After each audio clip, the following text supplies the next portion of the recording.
साल 2005 के चेन्नई के एक शहर में दो गाड़ियां आपस में टकरा जाती हैं। एक्सीडेंट ज्यादा बड़ा नहीं था, इसलिए अगली गाड़ी वाला आदमी आराम से नीचे उतरता है और अपनी गाड़ी के डेंट की तस्वीरें लेने लग जाता है ताकि इंश्योरेंस क्लेम कर सके।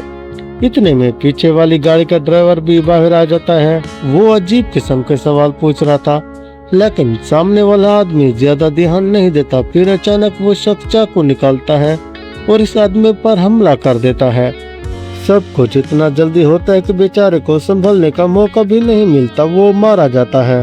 कातिल लाश को गाड़ी में बिठाता है और वहां से फरार हो जाता है। अगली सुबह एक पुलिस ऑफिसर मर्डर सीन पर पहुंचता है। वो पूरा इलाका चेक करता है और गाड़ी पर पड़े डेंट की तस्वीर लेता है, क्योंकि इसे लगता है कि यही एक अहम सुराग बन सकता है। इसके बाद कहानी में खतरनाक गैंगस्टर डोंग सू नामी की एंट्री होती है। वो कोरिया का बड़ा गैंगस्टर था और इसका जुए का बिजनेस चलता था। इस वक्त वो अपने दुश्मन गैंग लीडर से मिलने आया था, क्योंकि वो इसके बिजनेस में मसला पैदा कर रहा था। दोनों के दरमियान बातचीत चल रही होती है कि इनके असिस्टेंट बीच में बोल पड़ते हैं। ये देखकर डोंग सू नामी गुस्से में आ जाता है। वो पहले अपने आदमी को मारता है और फिर दूसरे गैंग के आदमी को इतना मारता है कि इसके दांत निकाल देता है। फिर वो दांत उठाकर शराब के गिलास में डाल देता है और वहीं गिलास सामने वाले गैंगस्टर को पकड़ा देता है।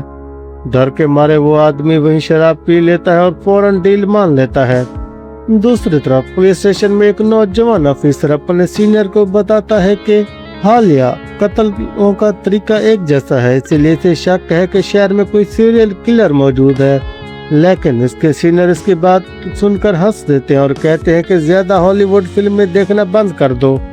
इसी दौरान डोंग सू नामी रात को अकेला अपनी गाड़ी में जा रहा होता है कि अचानक एक और गाड़ी इसकी कार को हल्का सा टक्कर मार देती है। ये वही सीरियल किलर था। डोंग सू नीचे उतरकर गाड़ी देखता है और समझता है कि मामूली डेंट है, इसलिए वो आराम से वापस मुड़ने लगता है।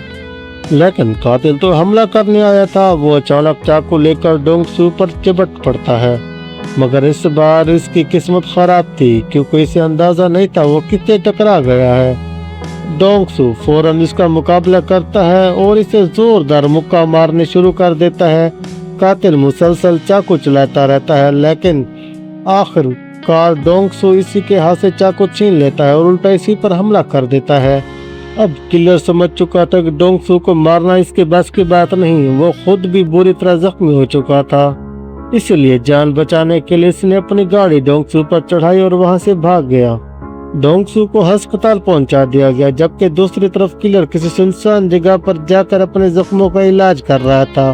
खून रोकने के लिए वो अपने जख्मों पर खुद ही स्टेपलर लगा रहा था। डोंग सू के आदमियों को लगा कि हमला यकीनन दुश्मन गैंग ने करवाया होगा, इसलिए इन्होंने फौरन दूसरे गैंग पर हमला कर दिया। लेकिन अगले दिन जब डोंग सू होश आया तो इसने बताया हमलावर दूसरे गैंग का आदमी नहीं। ये सुनकर इसके आदमी हैरान रह गए, क्योंकि इनकी सारी मेहनत गलत जगह लग गई थी।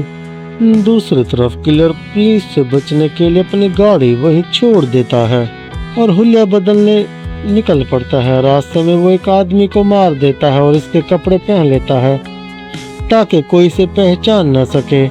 डोंग सू भी खामोश नहीं बैठता। इसने अपने आदमी को किलर की गाड़ी की मालूमात दी और कहा इसे हर हाल में ढूंढो, क्योंकि इस हमले के बाद इसकी क्राइम वार्ड में बहुत बदनामी हो रही थी।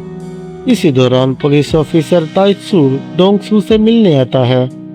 वो चाहता है कि डोंग सू हमले की रिपोर्ट पुलिस में दर्ज करवाए, लेकिन डोंग सू को पुलिस पर बिल्कुल भरोसा नहीं होता। जब ताइत्सू वहां से जा रहा था तो इसने डोंग सू की गाड़ी देखी। इसके पीछे भी बिल्कुल वैसा ही डेंट था जैसे पिछले मर्डर केस वाली गाड़ी पर था। तब इसे यकीन हो गया कि ये हमला भी सीरियल किलर ने किया है।